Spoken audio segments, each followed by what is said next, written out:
All right. It's Kevin Garcia, aka the Puerto Rican Kid KG. Honored once again with my guy, the legendary and PPV.com's own Jim Lampley. Jim, how you feeling? I'm doing all right, Kevin. How are you? I'm doing well, Jim. Or should I say KP? KG. KG. Excuse me, KG. There you go. Yeah, that sounds good. Of Kevin Porter, the former Washington Bullets scoring guard. But at any rate, yes, KG. KP was a baller. You got that right. You took us back, Jim. You took us back.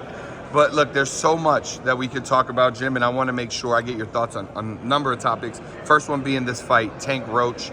We've talked about it in the past, but I gotta know, do you think there's any more legitimacy to Lamont Roach being a competitor? Do you see this a fight being a fight that he can win? Or do you view it as, this is an opponent that Tank should easily win against, though? I will see this as a fight that Lamont Roach can win if he wins it. And if he doesn't win it, then it's exactly what I thought it was, which is another event in the ongoing, very successful career of a unique fighter. And I think that Tank Davis is a unique fighter because of his precision, the style in which he fights, and the level of power that he's able to apply, particularly with the left hand. Gotcha. So last weekend, Jim, in Saudi Arabia, Riad season, we had a really big card there. Did you get to see the card? I did, and most especially, I had company, people were in and out, etc. So I wasn't as focused on the undercard as I was during the main event. It was a great main event, tremendous performance by two great fighters, and a really big night for the sport of boxing. A lot of people called it the single best card they've ever seen. I don't know that I'm qualified or capable of telling you that it was absolutely the best aggregate card I've ever seen, but it was awfully doggone good, that's for sure. What would you say? I mean, with all your experience and your history, what would you consider the best card that you've ever seen?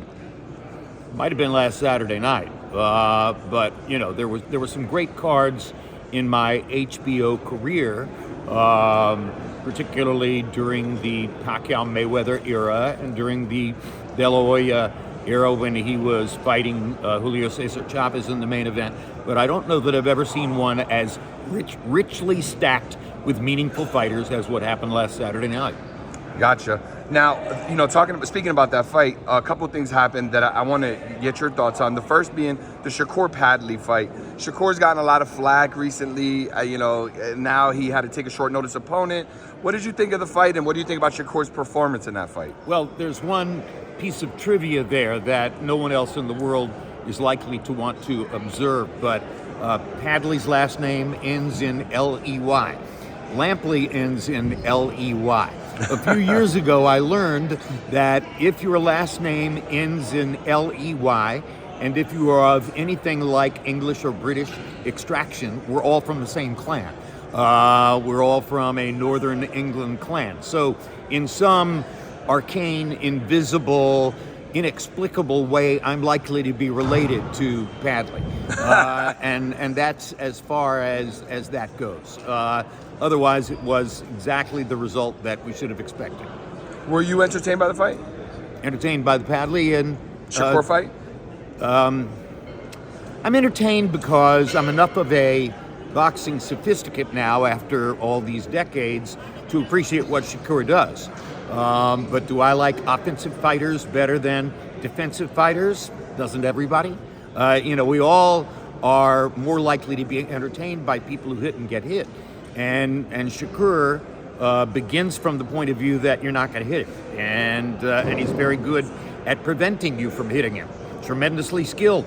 So it only makes sense that we go forward toward Shakur against more offensively oriented fighters, and that's part of what makes this Saturday night in Brooklyn meaningful. Is Tank going to post another spectacular knockout victory that moves him closer to having to choose from among the opponents who now stand in front of him in the 135-pound division, and maybe the most prominent of them is Shakur?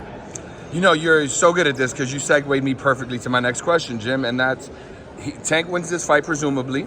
Loma's kind of out of the picture, but a champion. You got Shakur and Keyshawn left. They're both, spoke about Tank as a possible opponent for them.